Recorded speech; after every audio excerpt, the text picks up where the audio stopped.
ഞാനൊരു ആന്തൂരിൽ നിന്ന് വന്നൊരു അന്തോണിയോ ഗ്രാംഷിയാണെന്ന് അദ്ദേഹം വിചാരിക്കുന്നു. അങ്ങനെ ഞാനത് ഒരു കാര്യം പറഞ്ഞു കഴിഞ്ഞാൽ അതായിരിക്കും സത്യം എന്നുള്ള നിലക്ക് ആ പുച്ഛഭാവത്തിൽ, ആ ധാർഷ്ട്യഭാവത്തിൽ ഈ മനുഷ്യൻ സംസാരിക്കുകയാണ്. പാർട്ടി സംഘടനയെ ഒരുപക്ഷെ ഇലക്ഷന് പ്രിപ്പയർ ചെയ്യുന്നതിൽ പോലും പാർട്ടി നേതൃത്വം പരാജയപ്പെടുകയാണ് ഞാൻ മനസ്സിലാക്കുന്നത്. അതിൽ ഗോവിന്ദൻ മാഷുടെ റോള് അതിഗംഭീരമാണെന്ന് പറയാതിരിക്കാൻ വയ്യ. അപ്പോൾ ഞാൻ കഴിഞ്ഞ ആഴ്ച അദ്ദേഹം നടത്തുന്ന പത്രസമ്മേളനങ്ങൾ എങ്ങനെയാണ് പാർട്ടിക്ക് ദോഷം ചെയ്യുന്നതിനെക്കുറിച്ച് പറഞ്ഞു. അപ്പോൾ അദ്ദേഹത്തിൻ്റെ ഈ എന്താ പറയുക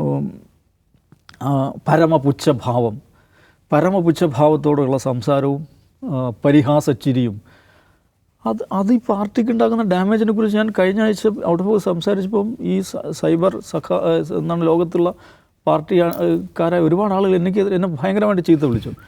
ഇതേ കാര്യമല്ലേ ജി സുധാകരൻ പറഞ്ഞത്?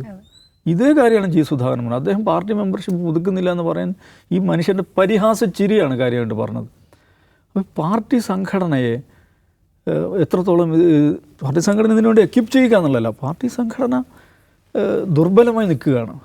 അപ്പോൾ അതിൽ ഈ മനുഷ്യൻ്റെ പാർട്ടി സെക്രട്ടറിയുടെ സംഭാവന എന്താണെന്ന് അദ്ദേഹത്തിൻ്റെ കൂടെ ഇരിക്കുന്ന ആളുകൾ ആലോചിക്കേണ്ടതാണ്. ഇത് പല സന്ദർഭങ്ങളിൽ സംഭവിച്ചതാണ്. നിലമ്പൂർ ഇലക്ഷൻ്റെ സമയത്ത് ഓർമ്മയില്ലേ? നിലമ്പൂർ ഇലക്ഷന് വേണ്ടി പാർട്ടിയും മുഖ്യമന്ത്രിയും സംവിധാനങ്ങളൊക്കെ പണിയെടുത്തുകൊണ്ടിരിക്കുമ്പോഴാണ് ഇദ്ദേഹം ആ ഇലക്ഷന് 2 ദിവസം മുമ്പാണ് അഭിമുഖം കൊടുക്കുന്നത്. RSSുമായിട്ട് ഞങ്ങൾക്ക് ബന്ധമുണ്ടായിരുന്നു. ഈ അഭിമുഖം നടത്തുന്ന അഭിമുഖകാരൻ അന്തം വിട്ടിട്ട് ആ പറഞ്ഞതിൽ അപകടം ചൂണ്ടിക്കാണിക്കുന്നുണ്ട്. അപ്പോഴും അദ്ദേഹം എന്താണ് ധാർഷ്ട്യഭാവത്തിൽ അത് ഉറച്ചു നിൽക്കുക. അതൊന്നൊരു പ്രശ്നമില്ല, അതൊന്നും പ്രശ്നം, ഞങ്ങൾക്ക് ബന്ധമുണ്ടായിരുന്നു എന്ന് പറയുകയാണ്. ഇത്രയും കോൺഫിഡൻസോടുകൂടി ഈ ഭാവത്തിൽ ഇത് പറയാൻ അദ്ദേഹത്തിന് എന്താ കഴിയുന്നത്? താൻ ആന്തൂരിൽ അന്തോണിയോ ഗ്രാംഷിയാണെന്ന് അദ്ദേഹം സ്വയം വിചാരിക്കുകയാണ്.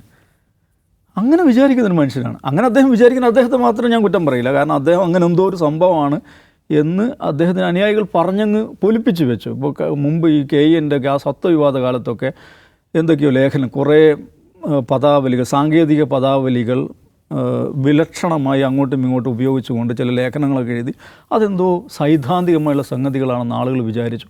അങ്ങനെ ആളുകൾ അദ്ദേഹത്തെ പ്രൊജക്റ്റ് ചെയ്തു. അപ്പോൾ അദ്ദേഹത്തിന് തന്നെ തോന്നി അങ്ങനെ ഒരാളാണ്, ഞാനൊരു ആന്തൂരിൽ നിന്ന് വന്നൊരു അന്തോണിയോ ഗ്രാംഷിയാണെന്ന് അദ്ദേഹം വിചാരിക്കുന്നു. അങ്ങനെ ഞാനത് ഒരു കാര്യം പറഞ്ഞു കഴിഞ്ഞാൽ അതായിരിക്കും സത്യം എന്നുള്ള നിലക്ക് ആ പുച്ഛഭാവത്തിൽ, ആ ധാർഷ്ട്യഭാവത്തിൽ ഈ മനുഷ്യൻ സംസാരിക്കുകയാണ്. അത് പാർട്ടിക്കുണ്ടാകുന്ന ഡാമേജ് എന്താണെന്ന് ആ പാർട്ടിയുടെ ആളുകൾ മനസ്സിലാക്കുന്നില്ല. സുധാകരൻ പറഞ്ഞപ്പോഴെങ്കിലും അത് മനസ്സിലാക്കേണ്ടതായിരുന്നു എന്നാണ് എനിക്ക് തോന്നുന്നത്.